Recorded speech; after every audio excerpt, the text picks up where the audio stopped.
Hi hello నమస్తే welcome to best TV. నేను మీ శాన్వి. సీజన్ 19 లో భాగంగా match 27 Sunrisers Hyderabad versus Chennai super kings మధ్య మ్యాచ్ జరగబోతుంది. సో ఈ మ్యాచ్ హైదరాబాద్లో రాజీవ్ గాంధీ ఇంటర్నేషనల్ స్టేడియంలో జరగబోతుంది. అయితే ఈ రెండు మ్యాచెస్లో కూడా ఎవరికి విన్ అయ్యే ఛాన్సెస్ ఎక్కువ ఉందని తెలుసుకుందాం. మనతో పాటు క్రికెట్ అనలిస్ట్ విజయ్ గారు ఉన్నారు, మాట్లాడదాం. హాయ్ విజయ్ గారు. హాయ్ శాన్వి. రైట్, ఈరోజు మన హైదరాబాద్లోనే సిఎస్కే వర్సెస్ ఎస్ఆర్హెచ్ మ్యాచ్ జరగబోతుంది. సో ఎవరికి విన్నింగ్ స్కోప్ ఎక్కువ ఉందంటారు? అండ్ అలాగే మెయిన్గా చెప్పుకోదగ్గ ప్లేయర్స్ ఎవరున్నారు? రెండు టీంలు ఎస్ఆర్హెచ్ కానీ సిఎస్కే కానీ రెండు టీంలు కొంచెం సెటరేట్ అవుతున్నాయి ఇప్పుడిప్పుడే. రెండు అసెండింగ్లో ఉన్నాయి. విన్స్ తోటి ఇప్పుడిప్పుడే కొంచెం జర్నీ టేబుల్లో కింద నుంచి కొంచెం పైకి వెళ్ళే జర్నీ స్టార్ట్ చేశారు. నా దృష్టిలో ఇప్పుడు రెండు టీంలు ఈక్వల్గానే ఉన్నాయి అనిపిస్తుంది. రైట్. అంటే ఇప్పుడు అందరికీ ఉన్న ఒక థాట్ ఏంటి అంటే ఖచ్చితంగా ఈరోజు జరగబోయే మ్యాచ్లో ఎంఎస్ ధోని గారు వస్తున్నారని చాలామంది నమ్ముతున్నారు. మీరు ఏం చెప్తారంటే నిజంగా ఎంఎస్ ధోని గారు వచ్చి ఆడే ఛాన్స్ ఉందంటారా? నేనైతే ఆ ఛాన్స్ ఉందని అనుకోవట్లేదు. ఓకే. ఇదంతా మా టీం మార్కెటింగ్ స్ట్రాటజీ అనమాట.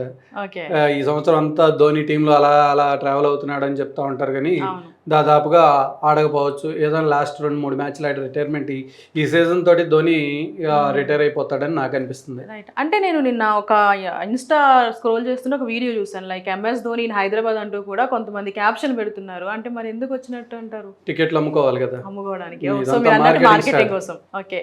ఎస్ఆర్హెచ్ లో కానీ లేదంటే సిఎస్కే లో చూసుకుంటే మోస్ట్ బాగా ఆడేవాళ్ళ ప్లేయర్స్ ఎవరు ఉన్నారంటారు? అంటే రెండు టీంలు కూడా ఫేమస్ ప్లేయర్స్ ఉన్నారు. ఇంకా మనకి ఎస్ఆర్హెచ్ లో చూసుకుంటే ఇషాన్ కిషన్ కానీ, అభిషేక్ శర్మ కానీ, ట్రావిస్ హెడ్ కానీ, Heinrich Klaasen, Nitish Kumar Reddy, Aniket Varma, batsmen heavy team ఇది కూడా. రైట్. మొన్న మ్యాచ్లోనే ఫస్ట్ టైం బౌలింగ్లో కాస్త మంచి పెర్ఫార్మెన్స్ ఇచ్చారు. ఫస్ట్ టైం కొత్త కుర్రాలు రావటం వల్ల. ఇప్పుడు శ్రీలంక నుంచి మధుశంకాని కూడా రీప్లేస్మెంట్ తీసుకున్నారు పెయిన్కి. అతను కూడా మంచి స్వింగ్ బౌలర్. చూద్దాం అంటే ఎలా ఉండబోతుందని. రైట్. అంటే ఇప్పుడు సిఎస్కేలో ఓపెనర్స్గా సంజు శాంసన్ కానివ్వండి, అలాగే గైక్వాడ్, రుతురాజ్ గైక్వాడ్ గారు ఉన్నా కూడా మంచి స్టార్ట్అప్ ఇవ్వలేకపోతున్నారు. అంటే ఎందుకు పవర్ ప్లేలోనే మళ్ళీ ఈసారి అవుట్ అయిపోయే ఛాన్స్ ఉందనుకోవచ్చా? రుతురాజ్ గైక్వాడ్ బాగా ఫెయిల్ అవుతున్నాడు రెగ్యులర్గా. కన్సిస్టెంట్గా 10 లోపు రన్స్ చేస్తున్నాడు. చూద్దాం. అంటే రుతురాజ్ గైక్వాడ్ క్లిక్ అయితే మాత్రం మంచి స్టైలిష్ ప్లేయర్, చాలా బాగా ఆడతాడు. అంటే క్లాస్ ప్లేయర్, టైమింగ్ తోటి మంచి షాట్స్ ఆడగలిగిన కెపాసిటీ ఉన్న ప్లేయర్. హోప్ అందరూ కూడా ఫామ్ లోకి వస్తున్నారు. నిన్నే క్యామ్ గ్రీన్ అసలు ఫామ్ లో లేడు అనుకున్నాం, అతను కూడా ఫామ్ లోకి తీసుకొచ్చారు. 2 స్టంపింగ్లు క్యాచ్ వదిలిపెట్టేసి క్యామ్ గ్రీన్ కూడా ఫామ్ లోకి తీసుకొచ్చారు. కాబట్టి అలాంటిది ఏదైనా జరిగి రుతురాజ్ గైక్వాడ్ని కూడా ఫామ్ లోకి తీసుకొస్తారేమో. కాకపోతే ఎస్ఆర్హెచ్ మంచి ఫీల్డింగ్ టీం, అన్ని ఛాన్సులు రాకపోవచ్చు అని నేను అనుకుంటున్నాను. ఓకే. ఇప్పుడు ఎస్ఆర్హెచ్ లో నితీష్ రెడ్డి ఒక మన లోకల్ బాయ్ అని చెప్పుకోవచ్చు. అయితే ఈ నేపథ్యంలో లోకల్ బాయ్ అని ఎలా చెప్తావు? లోకల్ బాయ్ కాదు కదా. హెచ్సిఏలో జరుగుతుంది. అంటే హైదరాబాద్ క్రికెట్ అసోసియేషన్ గ్రౌండ్ లో జరుగుతుంది match. Nitish Kumar Reddy ACA player, Andhra cricket association, local player కాదు. కాకపోతే మనకి ఇప్పటి నుంచి కాదు, స్టేట్ డివైడ్ అవ్వకముందు నుంచి కూడా 2 అసోసియేషన్ ఉన్నాయి. రైట్. సో మరి ఆయన ఏమన్నా మంచిగా ఆడితే మ్యాన్ ఆఫ్ ది మ్యాచ్ అయ్యే ఛాన్సెస్ ఉందనుకోవచ్చా? అంటే ప్రతి మ్యాచ్ లో నితీష్ కుమార్ రెడ్డి నుంచి man of the match expect చేయలేము. ఆల్రెడీ ఒక మ్యాచ్ లో వచ్చింది, అదే గ్రేట్. కాకపోతే నితీష్ కుమార్ రెడ్డి మంచి ఫామ్ లో ఉన్నాడు, అది మనందరికీ ఆనందం. ఒక తెలుగు కుర్రాడు, చక్కగా ఆడుతున్నాడు, మంచి ఫామ్ లో ఉన్నాడు. మధ్యలో చాలా స్లంప్ వచ్చింది పాపం. ఎంత ఎత్తుకైతే వెళ్ళాడు అంత డౌన్కి వచ్చాడు. ఇప్పుడు మళ్ళీ చక్కగా పుంజుకొని హ్యాపీ, అంటే బాగా ఆడుతున్నాడు. బ్యాటింగ్ ప్లస్ బౌలింగ్ కూడా చక్కగా మంచి రిథమ్ తోటి బౌలింగ్ వేస్తున్నాడు. ఇదంతా కూడా నితీష్ కుమార్ రెడ్డికి ఇదే ఫామ్ కంటిన్యూ అవ్వాలని నేను కోరుకుంటున్నాను. రైట్. అంటే గతంలో మన ఇద్దరం కూడా మాట్లాడుకోవడం జరిగింది ఎస్ఆర్హెచ్ గురించి. సో మీరు అసలు ఎస్ఆర్హెచ్ని సపోర్ట్ చేసే ఛాన్సెస్ ఎక్కడా చూడలేదు. ఎందుకు అంత కోపం మీకు ఎస్ఆర్హెచ్ అంటే? ఎస్ఆర్హెచ్ అంటే ఎందుకు ప్రేమ ఉండాలి? హైదరాబాద్ టీం కాబట్టి. ఎస్ఆర్హెచ్ ఎందుకు ప్రేమ ఉండాలి, ఎందుకు ఉండకూడదో నేను చెప్తాను. ఓకే. 125 కోట్ల రూపాయల పర్సు, అంటే ప్లేయర్స్ మీద స్పెండ్ చేయడానికి 125 కోట్ల బడ్జెట్ ఉంది నీ దగ్గర. 20 స్లాట్స్ ఉన్నాయి. ఒక్క తెలంగాణ కుర్రాన్ని తీసుకోలేకపోయారు. ఓకే. ఒక్క తెలంగాణ కుర్రాన్ని, మంచి టాలెంటెడ్ ఉన్న కుర్రాన్ని తీసుకొని ఇంతమంది ఇంటర్నేషనల్ ప్లేయర్స్ మధ్య అతను ఉంచితే అతని గేమ్ డెవలప్ అయ్యిద్దిగా. మేము ఎలా ఓన్ చేసుకోవాలి? లోకల్స్గా మేము ఎలా ఓన్ చేసుకోవాలి ఈ టీంని? ఈ టీం మా టీం అని మాకు ఎలా అనిపిస్తుంది? మన ప్లేయర్స్ని ఎవరినైనా ఎంకరేజ్ చేస్తుంటే ఇక్కడ నుంచి మనకి కోట్లాది రూపాయల డబ్బులు జనరేట్ అవుతున్నాయి కదా. రైట్. ఎస్ఆర్హెచ్ టీం మీద కానీ స్టేడియంలో టికెట్స్ పరంగా కానీ అన్ని రకాలుగా అన్ని డబ్బులు జనరేట్ అవుతున్నప్పుడు మళ్ళీ ఇక్కడ తెలంగాణలో ఉన్న గ్రాస్ రూట్ లెవెల్ క్రికెట్ మీద లేకపోతే క్రికెటర్స్ మీద మీరు ఏదైనా ఖర్చు పెట్టి ఏదైనా ఇనిషియేట్ తీసుకుంటే కానీ మీ మీద మాకు ప్రేమ వస్తుంది. టీం పేరులో చివరిలో హైదరాబాద్ అని తగిలించినంత మాత్రాన మిమ్మల్ని ఎత్తునెత్తుకొని మొయ్యాలంటే అవ్వదు. మీ వైపు నుంచి కూడా మాకు మీకు ఒక బాండింగ్ క్రియేట్ అవ్వాలి కదా. అంటే మన కావ్య పాప మంచి టీంని సెలెక్ట్ చేసుకోలేదు అంటారు అయితే? అంటే మంచి టీంని సెలెక్ట్ చేసుకోలేదు అనేది మనం మొన్నటిదాకా మాట్లాడుకున్నాం. ఒక మ్యాచ్లో పెర్ఫామ్ చేశారు కాబట్టి సూపర్ టీము అసలు మాది ఇంకా తిరుగులేదు మాకు అనుకుంటున్నారు. సూపర్ టీంలు అన్నీ టేబుల్లో పైన ఉన్నాయి, మనం ఇంకా మధ్యలోనే ఉన్నాం. మనం పైకి వెళ్తే మనం సూపర్ టీం అని చెప్పుకోవచ్చు. మన సూపర్ టీం అనుకో మనం ఛాంపియన్ అవ్వాలి ఈ సంవత్సరం. బాగుందా బాగాలేదా అనేది టైం విల్ డిసైడ్. నా దృష్టిలో ఛాంపియన్ టీం అయితే కాదు, అలా అని గెలవలేని టీం కూడా కాదు. ప్యాట్ కమిన్స్ కూడా వచ్చి జాయిన్ అయ్యి ఆ టీమ్ ఈక్వేషన్ అంతా సెట్ అయితే సూపర్ టీమే. ఇప్పుడు ఒక ఓనర్గా నేను టీంను కొన్నాను, నేను ఇంత బడ్జెట్ ఖర్చు పెట్టాను కాబట్టి నేను మీ పేరు పెట్టుకున్నాను కాబట్టి మీరు నన్ను మొయ్యాల్సిందే అంటే అవ్వదు.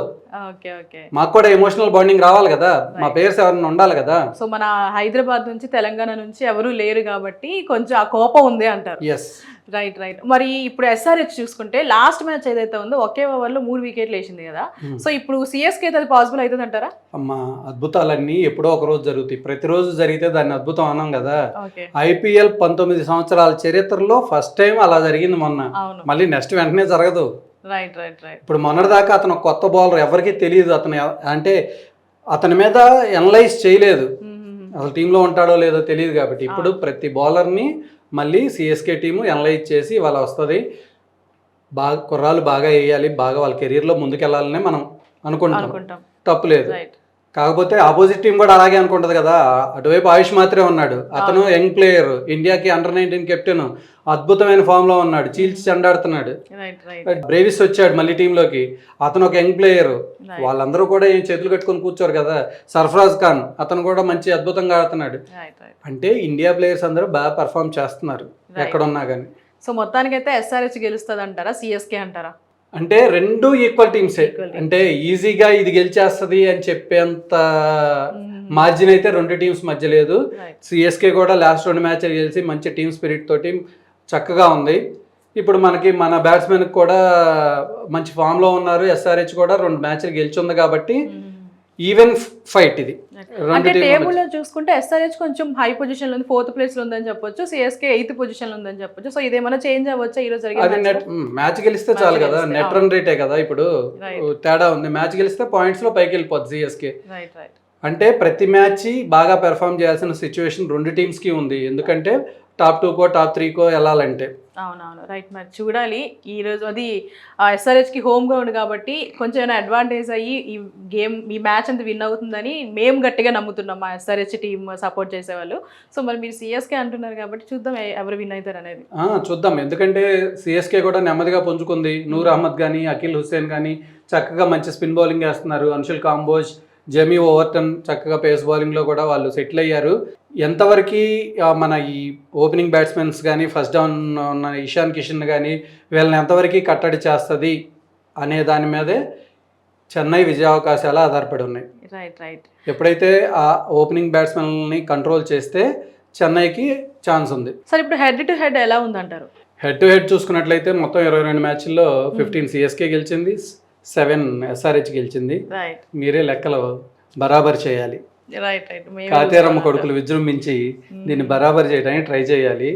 స్టాట్స్ పరంగా చూసుకుంటే సిఎస్కే ముందుంది, ఎందుకంటే 5 times ఛాంపియన్ కాబట్టి వాళ్ళు పాస్ట్లో బాగా పెర్ఫామ్ చేశారు కాబట్టి హెడ్ టు హెడ్ అలా ఉంది. కానీ పరిస్థితులు ఇప్పుడు ప్రజెంట్ సిచ్యువేషన్ చూసుకుంటే మాత్రం రెండు టీంలు ఈవెన్గానే ఉన్నాయి, ఏ టీం అయినా గెలిచే సిచ్యువేషన్ ఉంది. రైట్. సో ఫైనల్గా ఇప్పుడు క్రికెట్ అవుతుందంటే చాలా మంది కూడా బెట్టింగ్లకి స్టార్ట్ చేద్దాం అనుకుంటారు. ముఖ్యంగా ఇప్పుడు ఎస్ఆర్హెచ్ వచ్చింది కాబట్టి, లాస్ట్ టైం ఫామ్లో ఉంది కాబట్టి, సో ఇప్పుడు ఖచ్చితంగా ఈ బెట్టింగ్లు దాని మీద ఎక్కువ ఇంట్రెస్ట్ చూపిస్తారు. సో వాళ్ళకి ఏం చెప్తారు? బెట్టింగ్స్ జోలికి వెళ్ళకండి, ప్రశాంతంగా హ్యాపీగా ఇంట్లో మంచి బిర్యానీ తెచ్చుకొని తింటూ మ్యాచ్ చూడండి. అంతేగాని బెట్టింగ్లు వేసేసి బీపీలు పెంచుకొని డబ్బులు పోగొట్టుకొని ప్రాణాల మీదకి తెచ్చుకోవద్దు. Right. Thank you so much sir.